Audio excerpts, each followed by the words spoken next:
Welcome to another episode of Bible Storybook. Today we travel back to one of the most thought-provoking and mysterious moments in Scripture. The story of the Prince of Tyre, a tale shimmering with beauty, power, pride, and downfall. It is not just the story of a man or a city, but a reflection of something far deeper. The human desire to be godlike, to build towers of glory that touch the heavens, and the inevitable crumble that follows when humility is lost. As we unfold this narrative, prepare to look not just at an ancient king, but into the mirror of the soul. Tyre was no ordinary city. It was a masterpiece of civilization, a jewel of the Mediterranean, a fortress of commerce and culture. Its harbors welcomed ships from every corner of the world, carrying gold, cedar, silk, and gems.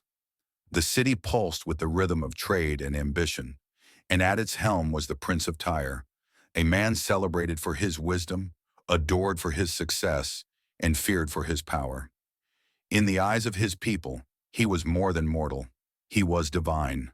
But behind the dazzling walls of Tyre, something ancient stirred, the same whisper that once echoed in Eden. You shall be like God. Through the prophet Ezekiel, God sent a word to this proud ruler. Because your heart is lifted up and you say, I am a God, I sit in the seat of gods, in the heart of the seas. Yet you are a man and not God, though you make your heart like the heart of God. Ezekiel 28:2.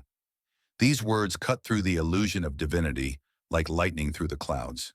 The prince had mistaken wisdom for omniscience, wealth for eternity, and his throne for heaven itself. It's a familiar tragedy. The moment a human begins to worship his own reflection, mistaking the image for the source. Philosophically, the story of the Prince of Tyre is a meditation on the corruption of self-awareness. Awareness of one's greatness is not sin, but worship of it is. The prince saw his success and believed it was self-born, forgetting that wisdom without humility becomes madness. Just as light can reveal beauty or blind the eyes, knowledge can either guide or destroy, depending on the heart that holds it. In his pursuit of divinity, the Prince of Tyre lost the very essence of humanity. And when man loses his humanity, even his throne becomes a prison. God's response was swift and poetic. Will you still say, I am a God, before him who slays you? But you shall be a man and no God in the hand of him who kills you. Ezekiel 28:9. The irony is haunting. The one who called himself immortal would die like every mortal. His body would return to dust, and the sea he ruled would echo his silence. Pride in its final stage is always tragic. It makes gods out of men and ruins out of kingdoms. Every generation repeats this pattern in some form. Rulers who think they are untouchable, empires that believe they are eternal, and even individuals who imagine they need no higher power. But Ezekiel's prophecy goes beyond the human. As the vision unfolds, it shifts to describe one who was in Eden, the garden of God, perfect in beauty, adorned with precious stones, until pride was found in him. Ezekiel 28:13-15. This figure transcends history. He resembles Lucifer, the fallen angel who sought to rise above the throne of God. The Prince of Tyre becomes more than a man. He becomes a symbol of rebellion against divine order, the physical reflection of a cosmic pride. His fall mirrors that of the morning star, and in that mirror we glimpse a universal truth. Pride is not just a moral flaw. It is the disease of the soul that desires to replace God with self. Imagine the scene. A kingdom glittering under the sun, ships gliding through turquoise waters, merchants shouting in marketplaces filled with color and scent. And in the center, a ruler gazing over it all, thinking himself eternal. How fragile the illusion of power. For even the mightiest empires rest upon the breath of God. When that breath withdraws, all grandeur turns to sand.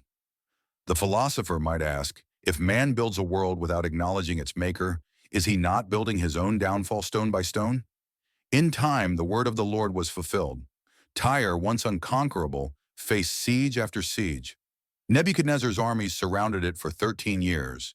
And centuries later, Alexander the Great scraped its very dust into the sea. The proud city became a ghost of its former self, a warning carved into history. The prince who thought himself divine became a name in the annals of judgment, a lesson that pride, though dressed in gold, always ends in ruin. And yet, beyond the ruins, this story whispers hope, because in every fall lies the invitation to rise differently. God's judgment is never cruel, it's correction. It reminds the soul that all greatness comes from Him, and that humility is not weakness, but wisdom in its purest form. The Fall of Tyre calls every heart to remember, it is better to kneel in truth than to stand in illusion. So as we close this episode, reflect deeply. What thrones have we built within ourselves? What pride hides behind our own successes?